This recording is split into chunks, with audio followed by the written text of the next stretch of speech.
Hello बच्चों, कैसे हैं आप सभी लोग। हम लोग आ गए हैं चैप्टर नंबर 8 के थ्योरम नंबर 8.6 पर।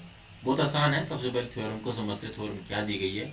The diagonal of a parallelogram bisect each other. Okay, so सबसे पहले डायग्राम बनाते हैं, उससे मैं आपको समझाता हूँ कि क्वेश्चन में क्या दिया हुआ। ठीक है, तो हमारे पास ये एक डायग्राम बनेगा बच्चों, इस तरह का कुछ। ठीक है, इस तरह का डायग्राम आपको कुछ बनेगा। ठीक है, इसको हम नाम दे देंगे A B C and D. ठीक है, और ये क्या किया है, डायगनल्स ऑफ पैरेललोग्राम। ये पैरेललोग्राम बन गया आपका एबीसीडी। उसके जो डायगनल्स है, उसके जो डायगनल्स है, मतलब एक डायगनल दो डायगनल की बात हो रही है जो इंटरसेक्ट कर रहे हैं आपस में। ठीक है, ये एसी हो गया और ये आपका बीडी होगा बच्चों। ठीक है, मैं दोबारा से बना देता हूँ इसको मैं। Okay, and this this way. Okay, तो ये जो पॉइंट पे इंटरसेक्ट कर रहा है बच्चों, ये हमारा पॉइंट होगा ओ। ठीक है बच्चों, सो ये डायगोनल्स ऑफ ए पैरेललोग्राम, मतलब diagonals of parallelogram bisect each other. मतलब आपको बताया था गिवन क्या क्या, पहले वो लिखते हैं। ठीक है बच्चों, गिवन क्या क्या है। गिवन है हमको ए बी सी डी जो है इज अ पैरेललोग्राम। ठीक है बच्चों, इज अ पैरेललोग्राम। ओके, और हमको दिया गया है A C and B D जो है intersect intersect at O. Okay बच्चों, अब हमको प्रूव क्या करना है। हमको प्रूव क्या करना है एज पर द क्वेश्चन। हमको प्रूव करना है diagonals of parallelogram bisect each other. Bisect का मतलब जो डिवाइड करे दो भाग में। ठीक है, तो हमको बताना है कि जो ये ओ बी है वो is equal to O D होना चाहिए। O B is equal to O D आपको दिखाना है बच्चों। And O A is equal to O C दिखाना है। O A is equal to O C दिखाना है। ठीक है बच्चों, ठीक है। अब हम लोग इसका करेंगे प्रूफ, मतलब सॉल्यूशन करेंगे। तो हमको क्या करना है आपको बता देता हूँ।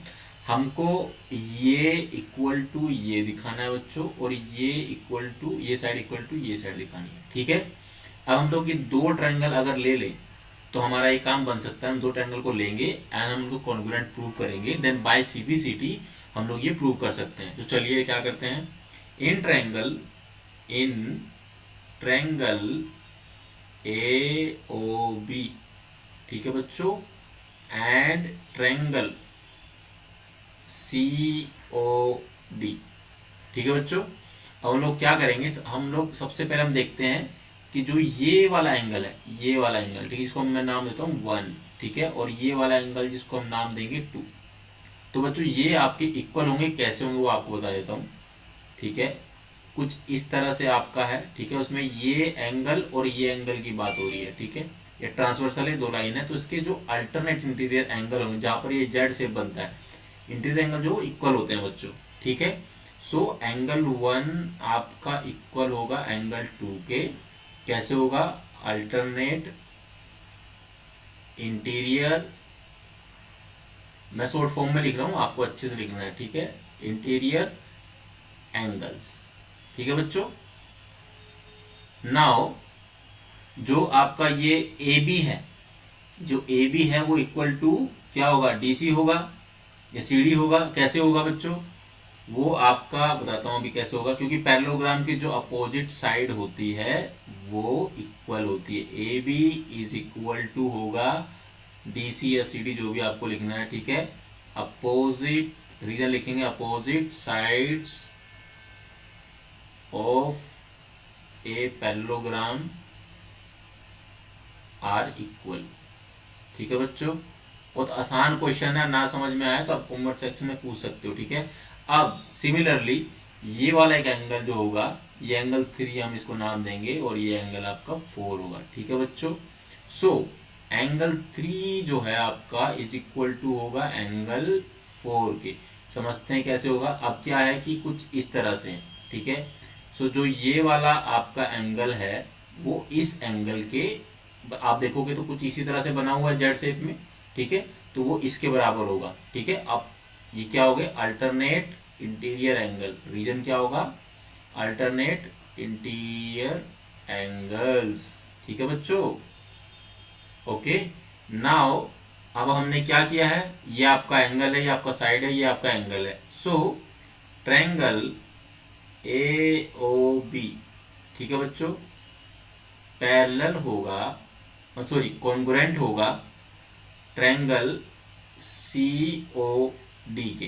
कैसे होगा, bye angle side angle congruency rule. Okay बच्चों, तो यहाँ पर आपने ये कॉन्ग्रुएंट प्रूव कर दिया है। सो अब आप ध्यान से देखो, इसमें जो एंगल 2 के सामने वाली साइड है, ठीक है, और जो एंगल 1 के सामने, ये दोनों एंगल इक्वल है बच्चों, तो उनके जो अपोजिट पार्ट्स मतलब कॉरस्पॉन्डिंग पार्ट है, इसके जो कॉरस्पॉन्डिंग पार्ट है, इसके कॉरस्पॉन्डिंग पार्ट क्या है, ये ओ डी है, और इसके जो एंगल 1 की कॉरस्पॉन्डिंग पार्ट क्या है, ओ बी है, और ये दोनों एंगल आपस में इक्वल है, तो क्या होगा, ओ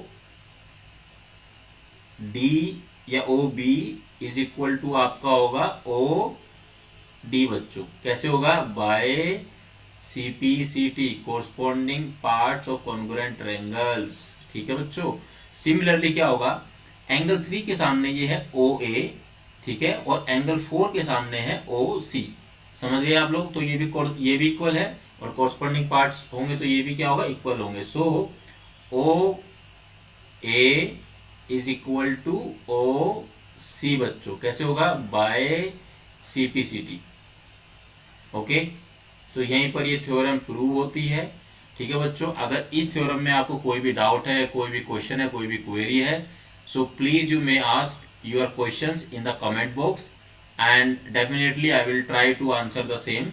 एंड हम लोग मिलेंगे अगली वीडियो में थ्योरम 8.7 के साथ। तब तक के लिए थैंक यू सो मच।